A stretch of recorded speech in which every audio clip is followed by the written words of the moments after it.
Hey guys, I hope you all are doing well. I am Iram Jahan and welcome back to our channel Jahan Education Zone. So today we are going to solve exercise 12.1 from question number 8.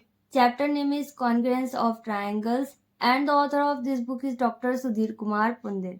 So what are you waiting for? Let's get started.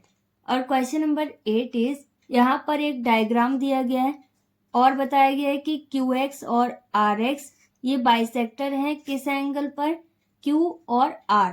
Okay, angle Q और angle R, यहाँ से दो bisector जा रहे हैं जिसका नाम है QX और RX ट्राइंगल PQR में. और यहाँ पर यह भी बताया गया है कि XS is perpendicular to QR and XT is perpendicular to PQ. और यहाँ पर हमें प्रूव करना है कि XTQ और XSQ ये दोनों ट्राइंगल आपस में कॉन्ग्रुएंट हैं. ओके, यहाँ पर कॉन्ग्रुएंट का साइन रहेगा, इक्वल का साइन सिर्फ नहीं है. ओके, सबसे पहले यहाँ पर बताया गया है कि एक ट्राइंगल है जिसका नाम है PQR और एंगल Q और एंगल R इन दोनों से बाइसेक्टर गया है. बाइसेक्टर मीन्स दो इक्वल पार्ट्स में एंगल Q और एंगल R डिवाइड हो रहे हैं. बाइसेक्टर का नाम यहाँ पर है QX और RX. और यहाँ पर हमें बताया गया है कि XS is perpendicular to QR और अगर ये परपेंडिकुलर है तो यहाँ पर कितने डिग्रीज का एंगल बनेगा, 90 डिग्रीज का. और इसी तरीके से XT is perpendicular to PQ है, XT यहाँ पर ये है और PQ ये है. ओके, तो यहाँ पर भी 90 डिग्रीज का एंगल बनेगा दोनों ही साइड, इस तरफ भी और इस तरफ भी. अब यहाँ पर हमें क्या प्रूव करना है कि triangle XTQ is congruent to triangle XSQ. Okay, तो XTQ ये वाला ट्राइंगल है, ये आपको दिखाई दे रहा होगा ये ट्राइंगल. और XSQ कौन सा ट्राइंगल है, XSQ ट्राइंगल ये वाला है. ओके, इन दोनों ही ट्राइंगल्स को हमें क्या प्रूव करना है, कॉन्ग्रुएंट प्रूव करना है. अब इसका हमें प्रूफ नोट करना है, तो यहाँ पर हम लिख सकते हैं इन ट्राइंगल XTQ एंड दूसरा ट्राइंगल हमारे पास है XSQ. अब क्योंकि इन दोनों ही ट्राइंगल्स को हमें कॉन्ग्रुएंट प्रूव करना है तो यहाँ पर हमारे पास क्या है, 90 डिग्रीज का एंगल बन रहा है T और S में. ओके, तो यहाँ पर हम लिख सकते हैं angle XTQ is equal to angle XSQ. Okay, और डायरेक्ट एंगल T बराबर एंगल S ऐसे भी नोट कर सकते हैं. तो आप जिस तरीके से नोट करना चाहे कर सकते हैं. मैं इसका पूरा नाम नोट कर देती हूँ, XT और यहाँ पर ये खत्म हो रहा है, ये हो जाएगा Q इक्वल इसी तरीके से एंगल XSQ. ये दोनों आपस में बराबर क्यों है, क्योंकि 90 डिग्रीज के हैं, क्योंकि यहाँ पर क्या बन रहा है, ये राइट एंगल ट्राइंगल. ओके, क्योंकि ये परपेंडिकुलर है. अब इसके बाद यहाँ पर XQ कॉमन है और एंगल Q भी कॉमन है. ओके, तो पहले एंगल नोट कर देते हैं कि यहाँ पर एंगल Q यहाँ पर क्या है, कॉमन है. ओके, और अगर आपको कोई डाउट है तो आप लिख सकते हैं एंगल XQS और एंगल XQT. ओके, और आप जिस तरीके से नोट करना चाहें कर सकते हैं.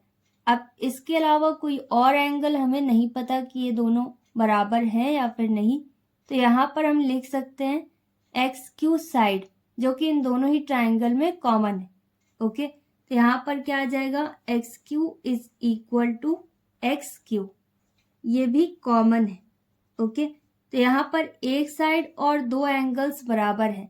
यहाँ पर कौन सा क्राइटेरिया अप्लाई हो रहा है, तो ये एंगल और फिर इसके बाद साइड.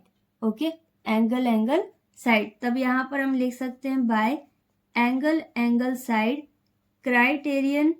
इस क्राइटेरिया से क्या प्रूव हो रहा है कि दोनों ट्राइंगल ही कॉन्ग्रुएंट है.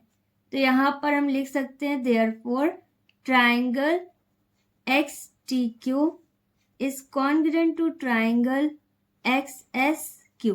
ओके, इस क्राइटेरिया से ये प्रूव हो रहा है कि दोनों ही ट्राइंगल्स कॉन्ग्रुएंट है.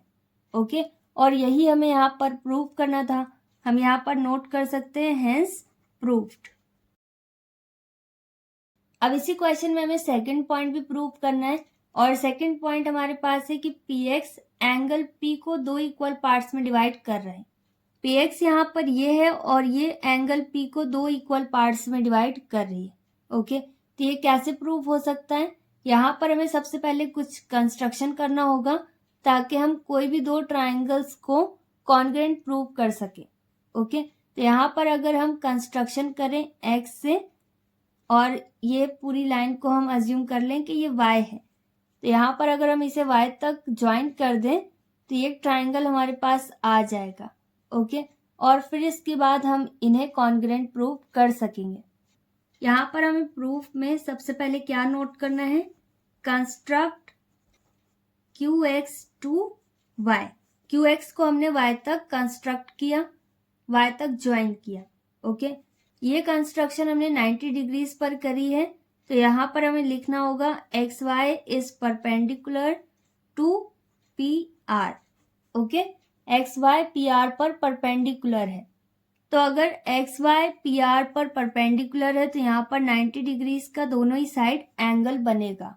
अब आपको यहाँ पर दो ट्राइंगल्स दिखाई दे रहे होंगे जिसे हम कॉन्ग्रुएंट प्रूव कर सकते हैं। तो वो दो ट्राइंगल्स कौन कौन से हैं? ट्राइंगल पी टी एक्स और triangle P Y X. Okay, और आप इसका जो कुछ भी नाम लिखना चाहें लिख सकते हैं। यहाँ पर मैं नोट कर रही हूँ इन triangle P T X and triangle P Y X. Okay, अब इन दोनों ही ट्राइंगल को हमें कॉन्ग्रुएंट प्रूव करना होगा। अब यहाँ पर हमारी कंस्ट्रक्शन कैसी है?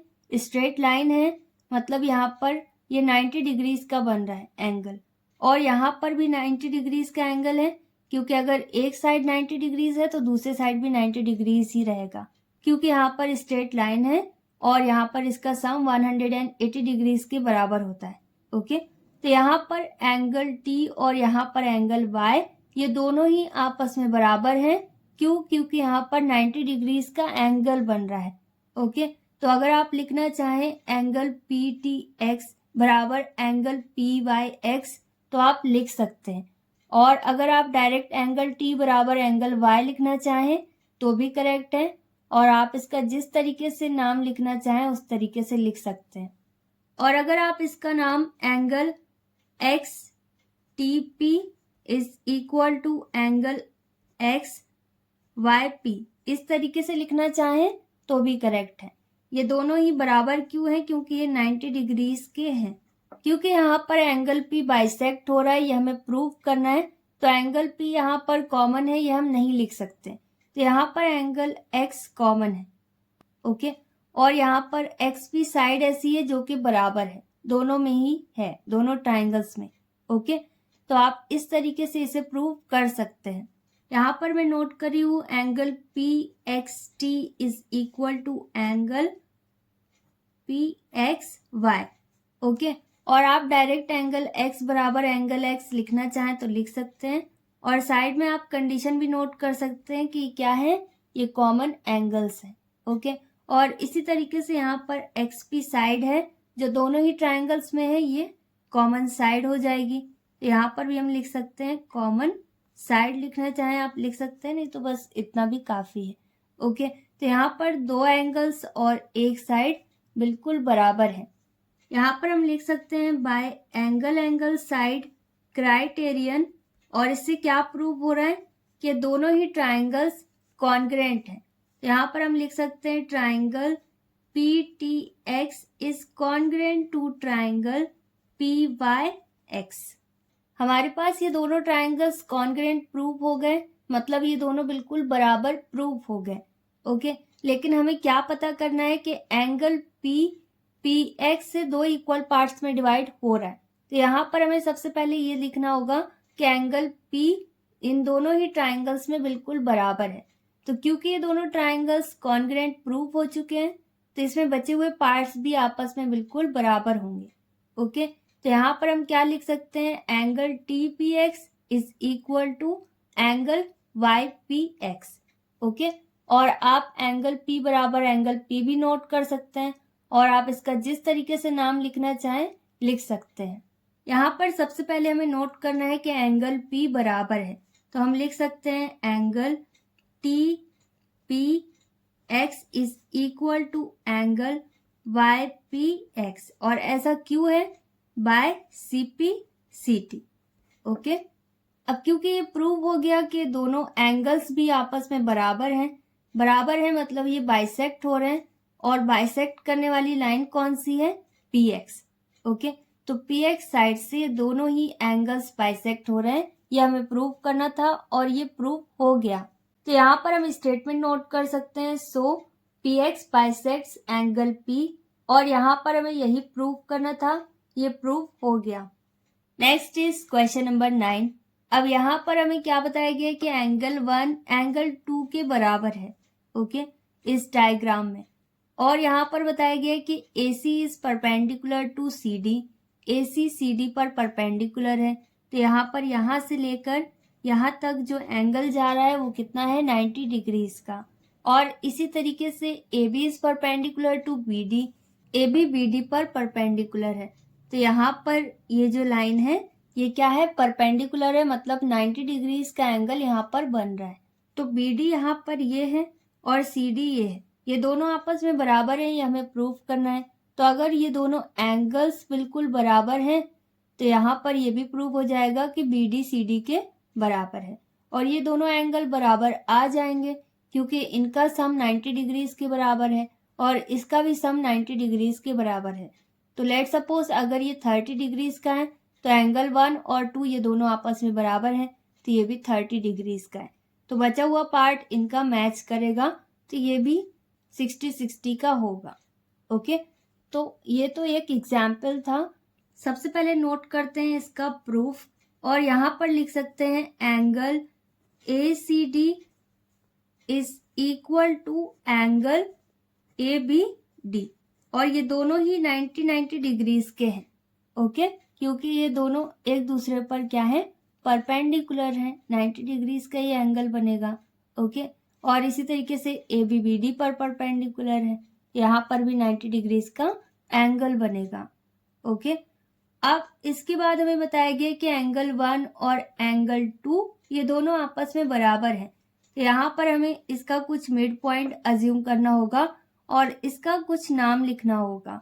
तो फॉर एग्जाम्पल इसका नाम M है, तो यहाँ पर ये एंगल क्या बन रहा है, एंगल 2 हो जाएगा ABM और एंगल 1 हो जाएगा ACM। अब यहाँ पर क्योंकि हमें बताया गया है कि एंगल 1 एंगल 2 के बराबर है, तो इसे हम नोट कर सकते हैं। इन दोनों एंगल्स को हम इक्वेशन फर्स्ट अज्यूम कर सकते हैं और इन दोनों एंगल्स को हम इक्वेशन सेकंड अज्यूम कर सकते हैं। अब ये दोनों ही इक्वेशंस को हमें सॉल्व करना होगा। यहाँ पर हम नोट कर सकते हैं from equation first and equation second. Okay, अब इन दोनों ही इक्वेशंस को हम सब्ट्रैक्ट कर दें तो हमें यहाँ वाला एंगल पता चल जाएगा, that is angle DCM। Okay, और इसी तरीके से एंगल DBM, और ये दोनों एंगल्स अगर बराबर आ गए इस ट्राइंगल में जिसका नाम है DBC, तो यहाँ पर इसके ऑपोजिट साइड्स भी आपस में बराबर हो जाएंगे। ओके, तो यहाँ पर ये तो गिवन इंफॉर्मेशन है जिसके अकॉर्डिंग अब हम इसे सॉल्व करने जा रहे हैं।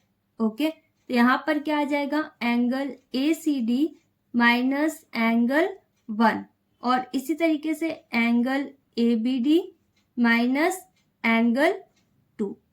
ओके, अब इसमें से अगर हम एंगल 1 माइनस कर दें, एंगल ACD ये पूरा है, इसमें से 1 माइनस करें तो क्या बचेगा, एंगल DCM। ओके, इसे हमने M अज्यूम किया है, आप कुछ भी अज्यूम कर सकते हैं। यहाँ पर आ जाएगा angle DCM which is equal to, और यहाँ पर भी ABD पूरा है, इसमें से 2 अलग हो गया तो क्या बचा, एंगल DBM। तो यहाँ पर हम लिख सकते हैं एंगल DBM। अब यहाँ पर एंगल C और एंगल B ये दोनों बराबर आए ट्राइंगल DBC में, तो यहाँ पर हम नोट कर सकते हैं इन ट्राइंगल DBC, और DBC में क्या हुआ, एंगल B और C बराबर हैं, जिससे प्रूव हो रहा है कि इनकी ऑपोजिट साइड्स भी आपस में बराबर है। ओके, तो यहाँ पर हम लिख सकते हैं since opposite angles are equal, और ऑपोजिट एंगल्स क्या हैं, angle DCM is equal to angle PM। Okay, ये ऑपोजिट एंगल्स हैं, एक दूसरे के सामने वाले, तो इनकी ऑपोजिट साइड्स भी आपस में बराबर होंगी। ओके, तो यहाँ पर हम लिख सकते हैं therefore opposite sides are equal. और इन एंगल्स की ऑपोजिट साइड्स क्या है? एंगल C की है BD और एंगल B की CD। तो यहाँ पर हम लिख सकते हैं BD is equal to CD या CD is equal to BD, एक ही बात है। ओके, तो यहाँ पर C है इसलिए इसकी ऑपोजिट साइड BD होगी और यहाँ पर एंगल B है इसलिए इसकी ऑपोजिट साइड CD होगी। ओके, और यही हमें प्रूव करना था, ये प्रूफ हो गया। यहाँ पर हम नोट कर सकते हैं hence proved. Next is question number 10। अब यहाँ पर हमें बताया गया है कि एक ट्राइंगल है जिसका नाम है PQR और यहाँ पर PQ और PR ये दोनों बिल्कुल बराबर हैं और यहाँ पर ये भी बताया गया है कि ST इन्हीं PQ और PR पर 2 पॉइंट्स हैं। सबसे पहले क्या है PR, तो PR पर S और PQ पर T, ये दोनों पॉइंट्स हमारे पास हैं। और फिर इसके बाद बताया गया है कि एंगल PSQ और एंगल PTR यहाँ पर राइट एंगल बन रहा है, तो यहाँ पर हमें QS और RT इन दोनों को ज्वाइन करना होगा, तभी यहाँ पर एंगल 90 डिग्रीज के बन पाएंगे और यहाँ पर ये परपेंडिकुलर के फॉर्म में होगा। ओके, तभी यहाँ पर 90 डिग्री का एंगल बनेगा PSQ पर और PTR भी यहाँ पर एंगल T भी 90 डिग्रीज का रहेगा। यहाँ पर हमें क्या प्रूव करना है कि triangle PTR is congruent to triangle PSQ। ये दोनों ही ट्राइंगल्स कॉन्ग्रुएंट हैं, मतलब सेम शेप और सेम साइज के हैं। और इसके आगे हमें बताया गया है कि QS और RT जिस पॉइंट पर इंटरसेक्ट हो रहे हैं उसे क्या बोला गया है? X। ओके, कहीं पर भी आप नोट कर सकते हैं, ऊपर या फिर नीचे। ओके, और यहाँ पर भी हमें प्रूव करना है कि ट्राइंगल PTX और ट्राइंगल PSX ये दोनों ही कॉन्ग्रुएंट हैं। इसके लिए हमें P को X से ज्वाइन करना होगा, तभी यहाँ पर ट्राइंगल PTX और PSX ये दोनों कॉन्ग्रुएंट प्रूव हो पाएंगे। ओके, तो यहाँ पर हमें इसके साथ साथ ये भी प्रूव करना है कि triangle PTX is congruent to triangle PSX। यहाँ पर हम नोट कर सकते हैं triangle PTR and triangle PSQ और इन्हें हमें कॉन्ग्रुएंट प्रूव करना है। सबसे पहले यहाँ पर PTR किधर है? ट्राइंगल PTR ये है और PSQ ये वाला ट्राइंगल है। ओके, अब इन दोनों में क्या कॉमन है ये हमें पता होना चाहिए। तो यहाँ पर S और T ये दोनों ही 90 डिग्रीज के एंगल्स हैं इन दोनों ट्राइंगल्स में। तो यहाँ पर हम लिख सकते हैं एंगल T बराबर एंगल S और इसका आप फुल नेम भी लिख सकते हैं। फुल नेम हो जाएगा PTR बराबर एंगल PSQ। ओके, और यहाँ पर ये कितने डिग्रीज के हैं? 90 डिग्रीज के ये दोनों हैं। ओके, इसके बाद यहाँ पर एंगल P इन दोनों ही ट्राइंगल्स में कॉमन है। ट्राइंगल PTR में भी एंगल P है और ट्राइंगल PSQ में भी एंगल P है, तो एंगल P यहाँ पर कॉमन है। यहाँ पर हम लिख सकते हैं एंगल P और एंगल P क्या है? कॉमन। ओके, और इसी तरीके से यहाँ पर अब कोई एंगल बचा नहीं यहाँ पर, लेकिन साइड्स है, तो साइड यहाँ पर PS किसके बराबर होगी? PT के बराबर। ओके, ऐसा क्यों है? क्योंकि हमें क्वेश्चन में बताया गया है कि PQ और PR ये दोनों आपस में बराबर हैं। ओके, अगर ये दोनों बराबर हैं तो ये 90 डिग्रीज पर डिवाइड हो रहे हैं, तो यहाँ पर ये दोनों साइड से बराबर होंगे। ओके, तो यहाँ पर ये पार्ट इस पार्ट के बराबर होगा, तो हम लिख सकते हैं यहाँ पर PT बराबर PS। ओके, और ये हमें क्वेश्चन में ही बताया गया है, तो यहाँ पर हम नोट कर सकते हैं गिवन। यहाँ पर कौन सा क्राइटेरिया अप्लाई हो रहा है? एंगल साइड का। यहाँ पर जितनी भी वैल्यूज हमारे पास आई इससे क्या प्रूव हो रहा है कि triangle PTR is congruent to triangle PSQ। Okay, और यहाँ पर हमें यही प्रूव करना था, ये प्रूव हो गया। अब इसी तरीके से हमें ट्राइंगल PTX को ट्राइंगल PSX के कॉन्ग्रुएंट प्रूव करना है। ओके, सबसे पहले यहाँ पर नोट करते हैं ट्राइंगल पी टी एक्स, और यहाँ पर नोट करना होगा इन, यहाँ पर दोनों में ही हमें इसे नोट करना है, ओके। एंड दूसरा ट्राइंगल हमारे पास है P S x. P T x triangle और पी एस एक्स ट्राइंगल, इन दोनों को अगर हमें कॉन्ग्रुएंट प्रूव करना है तो यहाँ पर भी हमें चेक करना होगा कि कौन कौन से एंगल्स बराबर हैं या फिर कौन कौन सी साइड्स हमारे पास बराबर दी गई हैं इन दोनों ही ट्राइंगल्स में, ओके। तो यहाँ पर एंगल टी और एस ये दोनों आपस में बराबर होंगे क्योंकि ये 90 डिग्रीज के हैं, ओके। और इसी तरीके से यहाँ पर पी एक्स कॉमन है और पी टी और पी एस भी बराबर है। यहाँ पर हम नोट कर सकते हैं एंगल पी टी एक्स बराबर एंगल पी एस एक्स, और डायरेक्ट आप एंगल टी बराबर एंगल एस नोट करना चाहें तो नोट कर सकते हैं। और पी एक्स यहाँ पर कॉमन है, इसे आप साइड में लिख सकते हैं कि 90 डिग्रीज के दोनों है, ओके। और पी एक्स क्या है, कॉमन साइड। और इसी तरीके से पी टी किसके बराबर है, पी एस के बराबर, ओके। इन तीनों वैल्यू से ये प्रूव हो रहा है कि दोनों ट्राइंगल क्या है, कॉन्ग्रुएंट है। Next is question number 11। अब यहाँ पर हमें बताया गया कि ए बी ई एफ के बराबर है। ए बी ये है और ई एफ ये है, ये दोनों ही आपस में बराबर हैं। अब इसके बाद है बी सी और डी ई। तो बी सी यहाँ पर ये साइड है ये, और डी ई ये वाली साइड है, ये दोनों आपस में बराबर हैं, ऐसा बताया गया है। यहाँ पर ये पार्ट बचा सी डी, और इसके बारे में कोई इन्फॉर्मेशन नहीं है, ओके।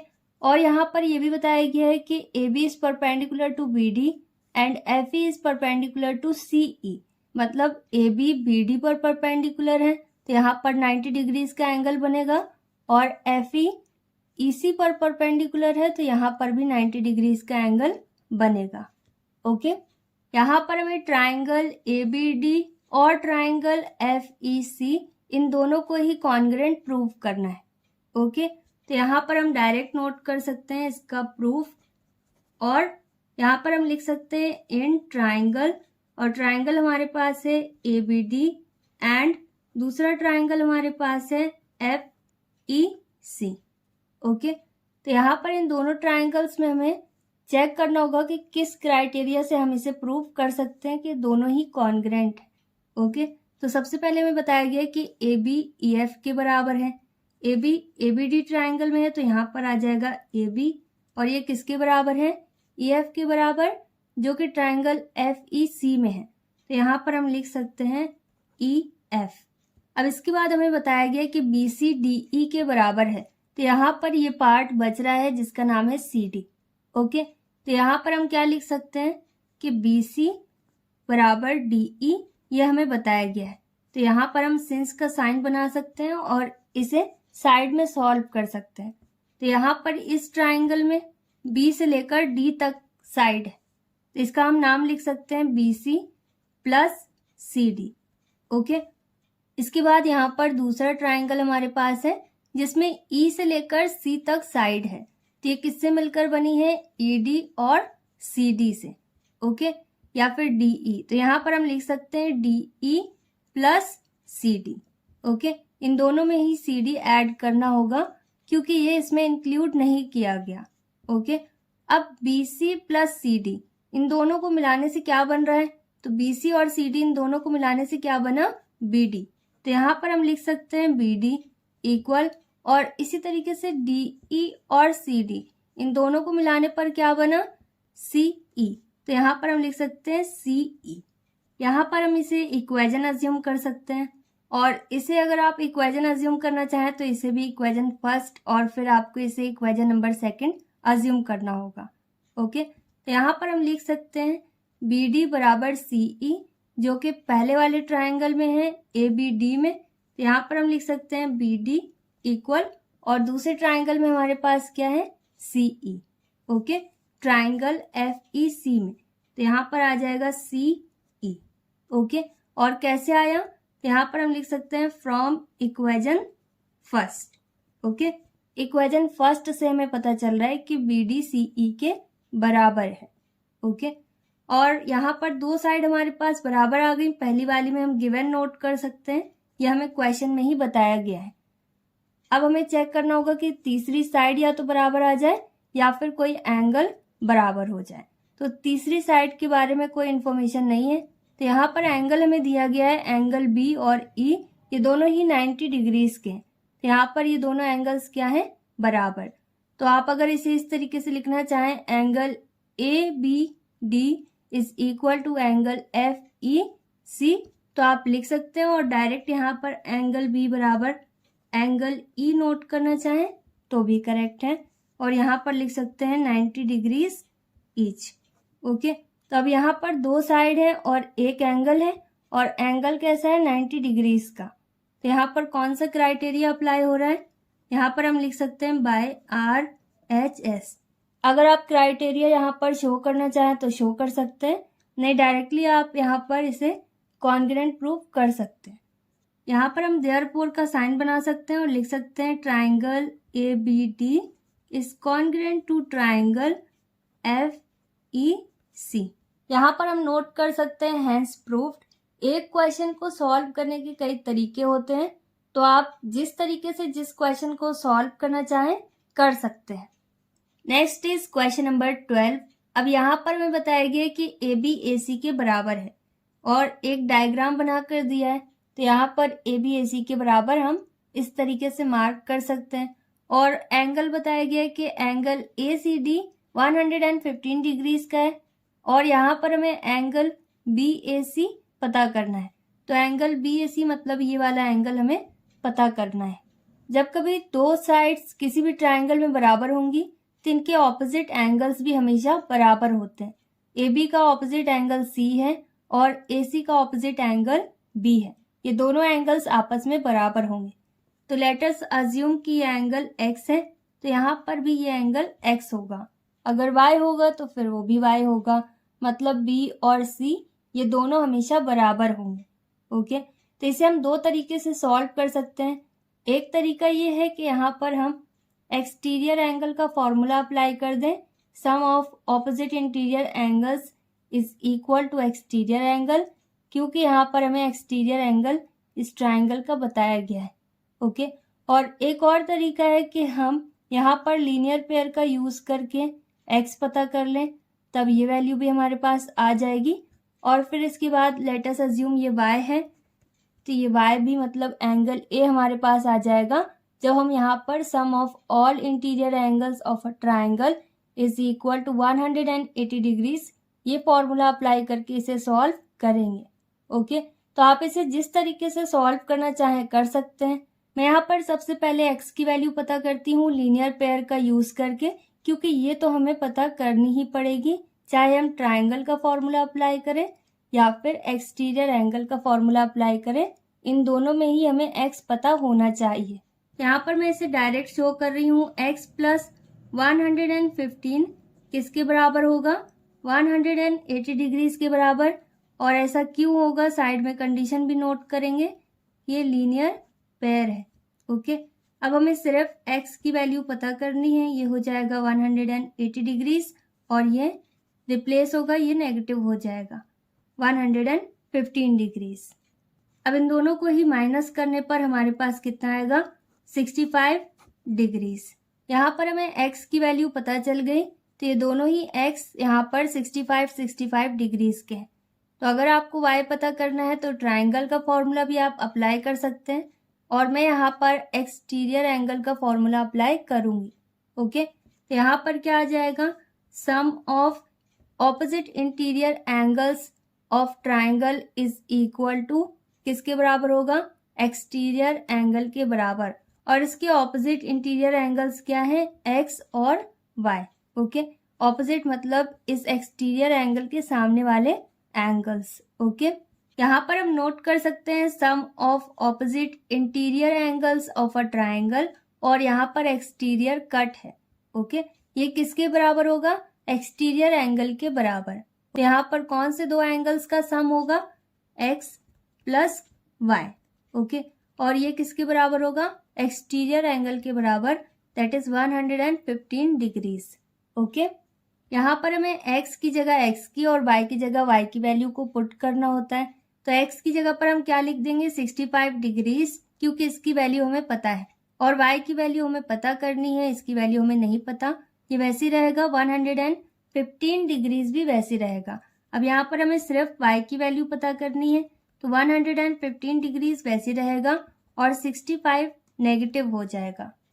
यहाँ पर y की वैल्यू हमारे पास कितनी आएगी 50 डिग्रीज, और y यहाँ पर किसके बराबर है, एंगल A के बराबर, मतलब एंगल BAC के बराबर, जिसकी वैल्यू यहाँ पर हमें पता करनी थी। तो यहाँ पर हम लिख सकते हैं देयरफॉर एंगल BAC किसके बराबर आया, y के बराबर, और y की वैल्यू हमारे पास आ चुकी है 50 डिग्रीज।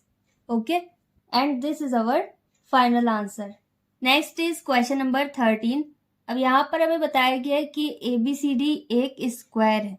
तो अगर ABCD एक स्क्वायर है तो यहाँ पर सभी जगह पर 90 डिग्रीज का एंगल बनेगा।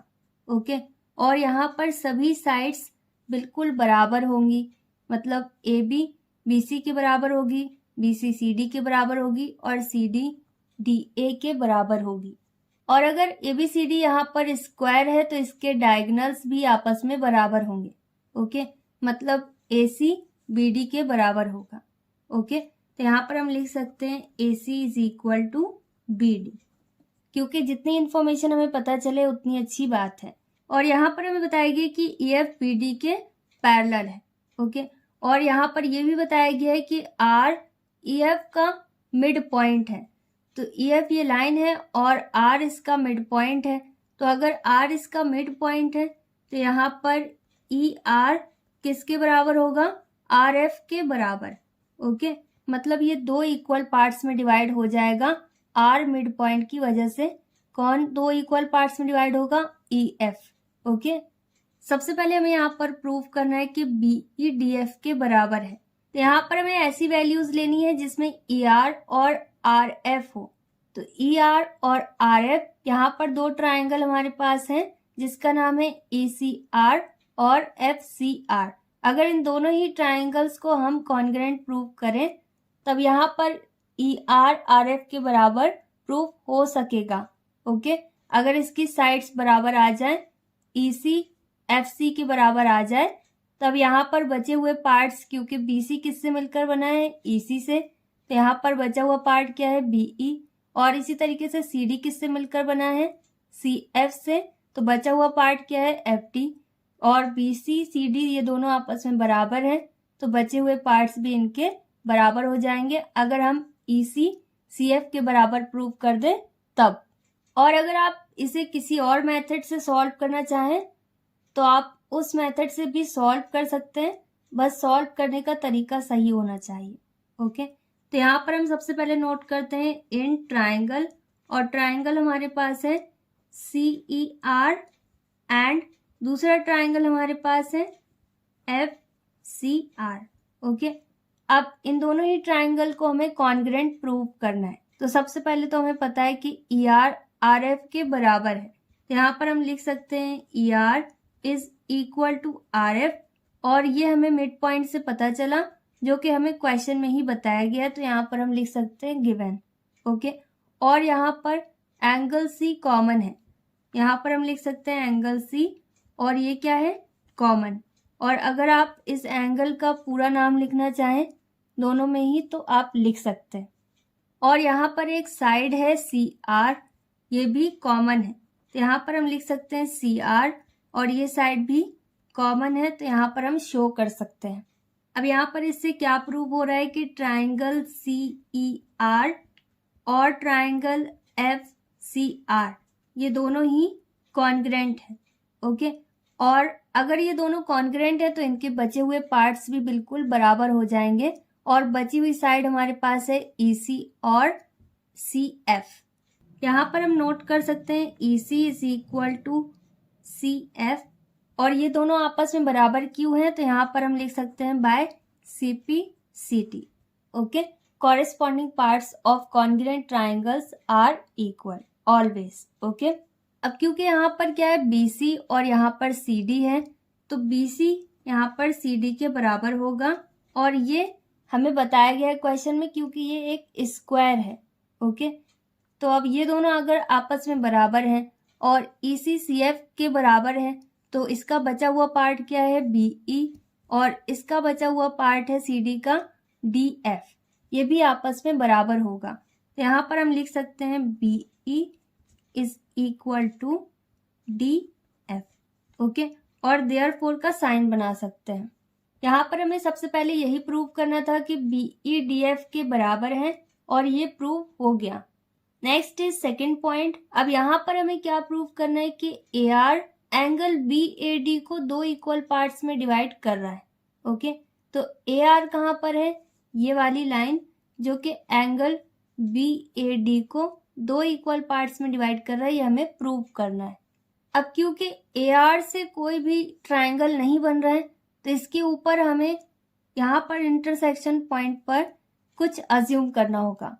तो लेट अस अज्यूम ये वाले पॉइंट का नाम M है, तो यहाँ पर एक ट्राइंगल बन रहा है ABM और इसी तरीके से यहाँ पर एक ट्राइंगल बन रहा है ADM। अगर इन दोनों को हम कॉन्ग्रुएंट प्रूव कर दें तब यहाँ पर एंगल A कॉमन आएगा और जब एंगल A कॉमन आएगा बराबर आएगा तब हम यहाँ पर प्रूव कर देंगे कि AR एंगल A को दो इक्वल पार्ट्स में डिवाइड कर रहा है। ओके, यहाँ पर हम नोट कर सकते हैं इन ट्राइंगल ABM एंड दूसरा ट्राइंगल हमारे पास है AMD। ओके, और यहाँ पर हम इसका प्रूफ नोट कर रहे हैं तो हमें साइड में लिखना होगा प्रूफ। इन दोनों ही ट्राइंगल्स में AB और AD बराबर होंगे क्योंकि स्क्वायर में सभी साइड्स बराबर होती हैं, ये हमें पता है। ओके, तो यहाँ पर हम लिख देंगे सबसे पहले AB is equal to AD, पहली साइड हमें मिल गई और दूसरी साइड यहाँ पर AM कॉमन है और BM MD इनके बारे में कोई इन्फॉर्मेशन हमारे पास नहीं है। ओके, तो अब यहाँ पर हमें एंगल चेक करना होगा। तो यहाँ पर एंगल B 90 डिग्रीज का है और एंगल D भी 90 डिग्रीज का है और यहाँ पर क्या है, ये इसकी डायगोनल है B से D तक जो कि इसे दो इक्वल पार्ट्स में हमेशा डिवाइड करेगी। ओके, तो 90 डिग्रीज की जगह ये 45 डिग्रीज के हो गए एंगल B और D दोनों में। ओके, तो यहाँ पर एंगल B भी 45 डिग्रीज का है और एंगल D भी 45 डिग्रीज का है। ओके, तो मतलब यहाँ पर एक एक एंगल इन दोनों में ही कॉमन है, तो दो साइड और एक एंगल इन दोनों ही ट्राइंगल्स में कॉमन है जिससे प्रूव हो रहा है कि दोनों ही कॉन्ग्रुएंट है। तो इसे हमें नोट करना है और इसको शो करना है कि ये दोनों ही ट्राइंगल्स कॉन्ग्रुएंट प्रूव हो रहे हैं। यहाँ पर हम लिख सकते हैं AB is equal to AD। Okay, और ऐसा क्यों है, क्योंकि यहाँ पर हमें ये दिया गया है, या फिर हम लिख सकते हैं साइड्स ऑफ स्क्वायर। ओके, इस तरीके से हम इसकी कंडीशन भी नोट कर सकते हैं। इसके बाद दूसरी साइड हमारे पास है AM जो इन दोनों ही ट्राइंगल्स में कॉमन है और यहाँ पर एक एंगल बराबर है इन दोनों ही ट्राइंगल्स में, तो इसे हम लिख सकते हैं angle ABM is equal to angle, और M से अगर आप स्टार्ट करना चाहें तो ये हो जाएगा MDA, और आप इसे जिस तरीके से लिखना चाहें लिख सकते हैं। डायरेक्ट एंगल B बराबर एंगल D लिखना चाहें तो भी करेक्ट है। ओके, और यहाँ पर भी कंडीशन आप नोट कर सकते हैं गिवन, क्योंकि ये भी क्वेश्चन से ही पता चल रहा है कि यहाँ पर ये बाइसेक्ट होगा। यहाँ पर हमारे पास दो साइड और एक एंगल आया जिससे ये पता चल रहा है कि दोनों ही ट्राइंगल्स क्या है, कॉन्ग्रुएंट है। तो यहाँ पर किस क्राइटेरिया से ये दोनों कॉन्ग्रुएंट प्रूव हो रहे हैं, साइड एंगल साइड से। ओके, तो यहाँ पर अगर आप डायरेक्टली शो करना चाहें तो डायरेक्टली भी नोट कर सकते हैं, therefore triangle ABM is congruent to triangle AMD। यहाँ पर ये प्रूव हो रहा है कि दोनों ही ट्राइंगल्स कॉन्ग्रुएंट हैं। अगर ये दोनों कॉन्ग्रुएंट हैं तो यहाँ पर एंगल A भी कॉमन होगा, बराबर होगा। ओके, तो यहाँ पर हम लिख सकते हैं angle BAM is equal to MAD। Okay, ये दोनों एंगल्स बराबर हैं और जब ये दोनों बराबर होंगे तो इससे क्या पता चलेगा कि AR इस एंगल को दो इक्वल पार्ट्स में डिवाइड कर रही है, इसे बाइसेक्ट कर रही है। ओके, यहाँ पर सबसे पहले हमें शो करना होगा कि एंगल A बराबर है। यहाँ पर हम लिख सकते हैं angle A M is equal to angle M A D.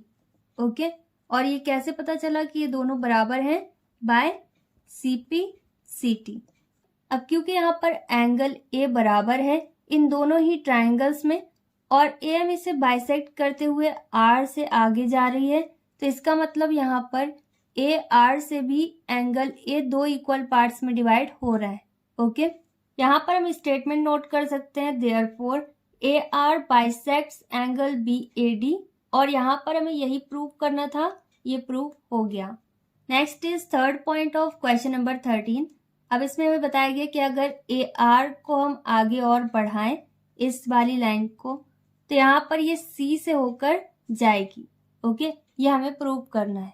अब यहाँ पर अगर ए आर को हम प्रोड्यूस कर रहे हैं सी तक, तो यहाँ पर एंगल सी कितने डिग्रीज का है? 90 डिग्रीज का, और ये डायगोनल बन जाएगी इस स्क्वायर की। ओके, और किसी भी स्क्वायर में जब डायगोनल होती है तो वो हमेशा एंगल्स को दो इक्वल पार्ट्स में डिवाइड करती है। ओके, तो यहाँ पर हम पहले ही प्रूव कर चुके हैं कि दोनों ट्राइंगल्स क्या हैं? कॉन्ग्रुएंट हैं।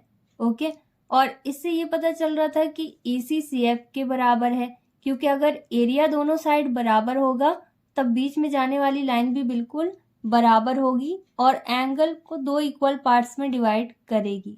ओके, तो यहाँ पर हम पहले ही प्रूव कर चुके हैं कि EC CF के बराबर है, तो इसे हम कुछ इक्वेशन अज्यूम कर लेते हैं। लेट अस अज्यूम ये इक्वेशन फर्स्ट है। ओके, और इसी तरीके से ये फर्स्ट प्रूफ में हमने इसे प्रूव किया था। ओके, जिसमें हम BEDF के बराबर प्रूव कर रहे थे। ओके, और इसी तरीके से हमने क्या पता किया कि BC CD के बराबर है, जो कि क्वेश्चन की इंफॉर्मेशन के अकॉर्डिंग है। ओके, तो यहाँ पर हम इसे इक्वेशन सेकंड अज्यूम कर सकते हैं। अगर हम AR आगे बढ़ाएं तब ये C से होकर जाएगा। ये यहाँ पर प्रूव हो रहा है इन दोनों ही इक्वेशन से। ओके, इक्वेशन फर्स्ट और इक्वेशन सेकंड से, जिसे हमने अभी अज्यूम किया। ओके, यहाँ पर हम नोट कर सकते हैं from equation first and equation second. Okay, और ये दोनों इक्वेशंस क्या हैं? तो यहाँ पर हम लिख सकते हैं सिंस पहली इक्वेशन हमने अज्यूम करी EC is equal to CF, और दूसरी वैल्यू हमारे पास है BC is equal to CD या फिर DC।